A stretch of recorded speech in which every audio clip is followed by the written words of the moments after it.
తెలుగు రాష్ట్రాల్లో అతిపెద్ద lift manufacturer lifts ట్రై.com dealership కూడా ఇవ్వబడును. లవ్ మ్యారేజ్ అరేంజ్ మ్యారేజ్ అన్న మీద గోపాలరెడ్డి గారికి తోడల్లుడు కూతురు అవుతుంది. ఓకే. మధురానగర్లో షూటింగ్ చేసేటప్పుడు దట్ లాస్ట్ డే నన్ను ఆయన వచ్చి నీకేమన్నా కమిట్మెంట్స్ ఉన్నాయా, ఇలా లవ్ కానీ లేదంటే మేనత్తల కూతురు? నాకేం లేవండి. గోపాలరెడ్డి గారిది కూడా మా ఊరికి కొంచెం దగ్గరే. ఓకే. మా ఊర్లోనే చదువుకున్నారు ఆయన చిన్నప్పుడు. ద సేమ్ టైం ఏంటంటే ఇంకొకటి కోఇన్సిడెంట్, మా ఫాదర్ స్టూడెంట్ ఆయన. దాంతో మరి నా బిహేవియర్ నచ్చున్నదో ఆయన అడిగాడు. అడిగితే మా ఫాదర్తో మాట్లాడాను నన్ను. మా ఫాదర్కి ఏంటంటే అత్యుత్సాహం, అంటే అంత పెద్ద ప్రొడ్యూసర్కి దగ్గర అయితే ఇంకా మోర్ అండ్ మోర్ మంచి సినిమాలు తీయచ్చు అని. నేను నా వైఫ్ని చూడను కూడా లేదు, మా అమ్మ నాన్నే చూశారు, మాకు నచ్చింది అన్నాడు. ఓకే. పెళ్ళైన తర్వాత ఇండస్ట్రీని అర్థం చేసుకున్నారా ఆమెకు అసలు ఏం తెలియదు అస్సలకి.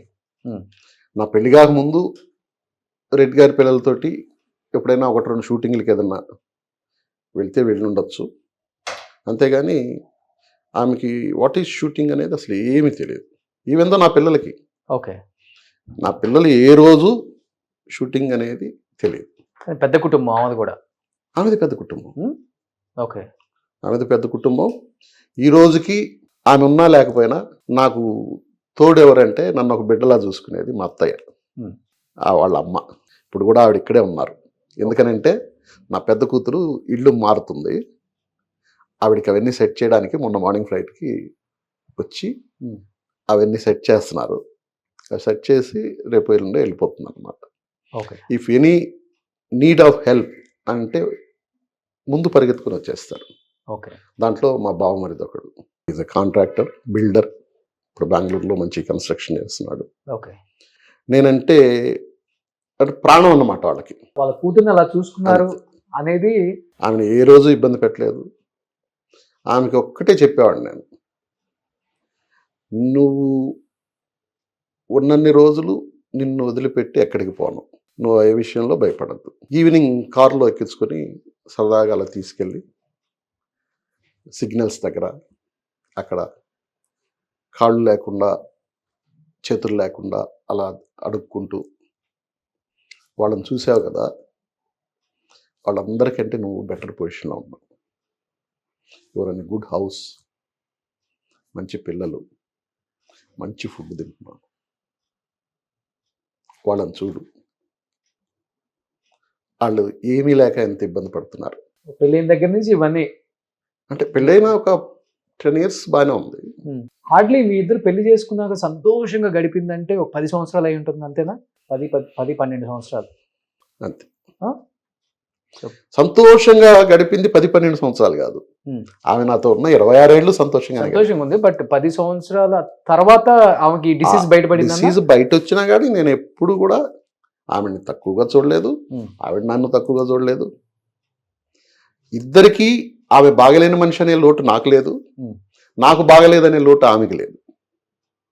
అంటే ఫస్ట్ హెల్త్ చెకప్ అప్పుడు బయటపడిందా డిసీజ్ ఉందా? ఏంటిది అనుకున్న డిసీజ్? దాన్ని మల్టిపుల్ స్క్లిరోసిస్ అంటారు. ఓకే. ఆమెకి ఫస్ట్ ఐ ప్రాబ్లం వచ్చింది. ఆ రోజు 97 అనుకుంటా, దీపావళి ఊరెళ్ళాము. అప్పుడు చెన్నైలో ఉన్నా. ఊరెళ్తే రాత్రి ఎంత టపకాయలు కాల్చారు. మార్నింగ్ లేసి మళ్ళీ చెన్నై షూటింగ్కి ఏదో వెళ్ళాలి. బయలుదేరుతుంటే నాకు కొంచెం కన్ను మసగ్గా ఉందండి, ఒక కన్ను అని. ఓకే. అంటేను రాత్రి ఇవన్నీ కాల్చారు కదా, ఆ పొగ ఇది ఉంటుందేమోలే చూద్దామని చెప్పున్నాను. నేను అప్పుడు మాలేసి ఉన్నా అయ్యప్ప డ్రెస్. చెన్నై వెళ్ళిపోయాక చిన్న పాప షీఈస్ 3 months or 4 months అంతే. తనకి వ్యాక్సిన్ వేయించడానికి తీసుకెళ్ళాను. డాక్టర్ దగ్గరికి వెళ్ళి వ్యాక్సిన్ వేయించి, ఆ డాక్టర్ పక్కనే ఐ హాస్పిటల్ ఉంది చిన్నది. అదేదో అన్నావు కదా చూపించుకొని వెళ్దాం పదా ఉరికినే క్యాజువల్గా అని క్యాజువల్గా తీసుకెళ్ళి కూర్చోబెట్టి, ఈ కన్ను ఈ మాదిరి కొంచెం మసగ్గా ఉంది, ఈ కన్ను మూసి చూడమంటే టోటల్ బ్లైండ్. ఏం కనిపిస్తుంది అంటే నాకేం కనిపించట్లేదంట. షాక్. నేను ఏం అర్థం కాలే అసలు. కనిపించకపోవడం ఏంటి, బాగా చూడాను అన్నాడు. నాకేం కనిపించట్లేదు అంటు ఈ కన్ను మూస్తే. అప్పుడు డాక్టర్ కూడా కంగారు పడ్డాడు. ఆయన ఏదో గబగబా ఒక ఇంజెక్షన్ ఇచ్చాడు. మీరు ఇమీడియట్గా విజయ ఐ హెల్త్ కేర్ అక్కడికి పెద్ద హాస్పిటల్ అక్కడికి తీసుకెళ్ళమంటే అప్పటికప్పుడు నైట్ అక్కడ నాకు ఫ్రెండ్స్ సర్కిల్ అంతా ఉంది. అర్లీ అపాయింట్మెంట్ తీసి మార్నింగ్ 8 o'clock కల్లా మొత్తం చెకప్స్ అన్నీ చేయించి ఎంఆర్ఐలకి కరెక్ట్గా ఒక 11-12 లోపల there is no problem with eye, కన్నుతో ఏ రకమైన ప్రాబ్లం లేదు, ఇమీడియట్లీ కాంటాక్ట్ న్యూరాలజిస్ట్ అని చెప్పి రాశారు. ఓకే. అప్పుడు అక్కడి నుంచి అపోలోలో నా ఫ్రెండ్స్ ఉంటే వాళ్ళకి ఫోన్ చేసి అక్కడ మేజర్ డాక్టర్ని అపాయింట్మెంట్ తీసుకొని అక్కడికి తీసుకెళ్ళి ఆయన ఏం చేశాడు, చెక్ చేశాక ఎంఆర్ఐ రాశాడు. ఆయన బ్రెయిన్ ఎంఆర్ఐ రాశాడు. ఇది ఇక్కడైతే లేట్ అవుతుంది, నేను మళ్ళీ ఈరోజు ఊరు వెళ్ళిపోతున్నాను, నేను వేరే దగ్గరికి సజెస్ట్ చేస్తాను, అక్కడికి వెళ్ళి తీయించుకురమ్మంటే అక్కడికి వెళ్ళి తీసుకొచ్చి ఈయనకి చూపించే లోపలే ఆయన మెడిసిన్స్ అన్ని కూడా రాసేసి ఉన్నాడు. ఓకే. అంటే he expected what is the problem అనేది. అప్పుడే ఆమె చెప్పింది, నాకు కొంచెం కాళ్ళు ఇబ్బందిగా ఉంటుంది, నడిచేటప్పుడు ఏదో బ్లింక్ అవుతున్నట్టు. అదేం కాదులేమ్మా, 1 నెల 2 నెలలకి అవి టోటల్గా క్లియర్ అయిపోయింది. ఓకే.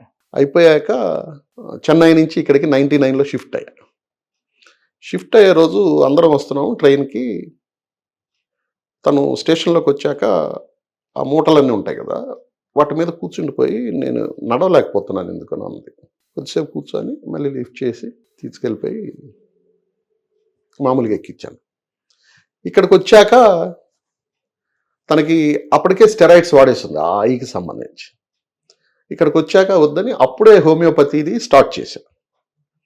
హోమియోపతి స్టార్ట్ చేసి ఆక్యుపెంచర్ చేయిస్తూ తనకి రోజు నేను అప్పుడు జూబ్లీహిల్స్ రెంట్కి ఉండేవాడిని, వాళ్ళ పిల్లలు మాతో క్లోజ్గా ఉండేవాళ్ళు, వాళ్ళతో పాటు షటిల్ ఆడిచ్చేవాడిని, నేను ఆడేవాడిని. ఓకే. తనకు ఒక యాక్టివిటీ ఉండాలి అని. దీంట్లో ఒక 2 years ఆక్యుపెంచర్ ఇవి చేయించుకుంటూ వచ్చాక ఒకరోజు నాతో పెద్దగా గొడవ పెట్టుకున్నాను. నన్ను నువ్వు డాక్టర్స్ కరెక్ట్గా చూపించట్లేదు, ఈ పిన్నులు పొడిపించి నన్ను రోజు టార్చర్ చేస్తున్నావు. అలా కాదు అని అంటే వినకపోతే అప్పుడు డాక్టర్ అపాయింట్మెంట్ తీసుకొని చూపిస్తే ఆయన ఏదో మెడిసిన్స్ రాశాడు. ఆయన చాలా పెద్ద ఆయన, ప్రాబ్లమ్ సార్ అంటే నడవకపోతే ప్రాబ్లం కదా అన్నట్టు కోపంగా అరిచాడు, కానీ వాట్ ఈజ్ వాట్ అనేది చెప్పలా. ఆయన కూడా స్టెరాయిడ్స్ పెట్టాడు మరి. ఓకే. ఆ స్టెరాయిడ్స్ పెట్టినప్పుడు వాళ్ళు ఆ ఫుడ్ టేకింగ్ కేర్ అంతా చెప్పారు, కానీ ఈయన ఏం చెప్పలా. ఈమెకి దాని మీద గ్యాస్ దీనివల్ల ఆకలి అనుకొని తినేస్తుంది. అయ్యో. వెయిట్ పెరిగిపోయింది 3-4 kgs సడన్గా. ఈ మెడిసిన్స్ వాడుతుంది. ఈ మెడిసిన్స్ వాడే దీంట్లో అగైన్ స్టార్టెడే ఒక చిన్న ప్రాబ్లం విత్ హ్యాండ్స్. ఈ హ్యాండ్స్ కొంచెం షివర్ అవ్వడం అలాంటివి. ఇది ఏంటా అని చెప్పి అప్పుడు నాకు తెలిసిన డాక్టర్ సర్కిల్ ఫ్రెండ్స్కి వెళ్ళి అమెరికాకి ఫోన్ చేయించి ఇది పొజిషను, దాని పేరు MS అంటారు. అంటేను వాళ్ళు అక్కడి నుంచి ఇది ఒక టిపికల్ డిసీజు, ఎందుకు వస్తుందో తెలియదు, ఎలా ఉంటుందో తెలియదు, దెర్ ఈజ్ నో మెడిసిన్. అయ్యో. దీన్ని మీకు కావాలంటే కొంచెం ఇంటర్నెట్లో చెక్ చేయండి అని అంటే అప్పుడు నేను వచ్చి ఇంటర్నెట్ అంతా ఓపెన్ చేసి US నుంచి బుక్స్ తెప్పించా దానికి సంబంధించి. నేను చూస్తే ఈ ఐ డ్రాప్ అనేది జరుగుతుంది ఆ డిసీజ్ వస్తే. దాని తర్వాత కాళ్ళు కానీ చేతులు కానీ పడిపోతాయి. పడిపోవడం అనేది కాదు, కొంచెం ఇన్బ్యాలెన్స్. ఓకే. నడవలేం. దాంట్లో ఇంకో రకరకాల ప్రాబ్లమ్స్ రాశారు. అలాంటివన్నీ ఆమెకి ఏం రాలే. తర్వాత అప్పుడు చూశాక అప్పుడు బెంగళూరులో నిమ్హాన్స్ అని చాలా పెద్ద హాస్పిటల్, అక్కడ ట్రీట్ చేయించి మళ్ళీ వాళ్ళు స్టెరాయిడ్సే పెట్టారు. ఇంకా అక్కడి నుంచి ఇంగ్లీష్ మెడిసిన్ టోటల్గా ఆపేసి హోమియోపతి. అప్పటి నుంచి ఎప్పుడు ఏదన్నా కొంచెం ఫీవర్ ఉంటే ఏదైనా ట్యాబ్లెట్ వేయడము, బాడీ పెయిన్స్ అంటే ఏదైనా ట్యాబ్లెట్ ఇవ్వడమే, కానీ స్టెరాయిడ్స్ ఇట్లాంటివన్నీ అవాయిడ్ చేసి అలాగే మెల్లమెల్లగా ఎన్ని ఇయర్స్ బెడ్ అయ్యారు? టోటల్ బెడ్ రెడ్ ఏం కాదు, వీల్ చైర్లో ఇదే నేను స్పెషల్ వీల్ చైర్ తెప్పించాను అని చెప్పాను కదా, ఆ వీల్ చైర్లో ఒక 5-6 ఇయర్స్ ఉన్నారు. ఓకే. తను ఇంకొకటి మేజర్ ఇన్సిడెంట్ ఏం జరిగిందంటే, నేను పాత ఇంట్లో ఉన్నప్పుడు నేను మార్నింగ్ ఎప్పుడు పని పిల్ల ఉంటుంది ఇంట్లో, పని అమ్మాయి ఎవరో ఒకరు ఉంటారు, అబ్బాయి కానీ అమ్మాయి కానీ, నా పెళ్ళైన రోజు నుంచి. ఆ పని పాప ఏదో పని నుండి ఒక 2 days ఊరు వెళ్ళింది. మా అత్తమే పంపిస్తుంది ఆ పని వాళ్ళని కూడా కావాలి. ఊరు వెళ్తే ఆ రోజు మార్నింగ్ నేను షూటింగ్కి వెళ్తున్నాను, పిల్లలు స్కూల్కి రెడీ అయ్యి వెళ్ళిపోయారు. నేను షూటింగ్కి వెళ్తూ వేరే సర్వెంట్ మేడ్ వచ్చి పనిచేశాను. వాళ్ళ పాప ఉంది, ఈ పాపను దగ్గర పెట్టుకో అని అంటే ఏం వద్దులేండి అని అంది. లేదు గబుకు నీకు ఏదన్నా ఇబ్బంది అయితే మళ్ళీ అని చెప్పి ఆ పాపను దగ్గర పెట్టుకో అంటే సరేలే అంది. నేను షూటింగ్కి వెళ్ళిపోయాను.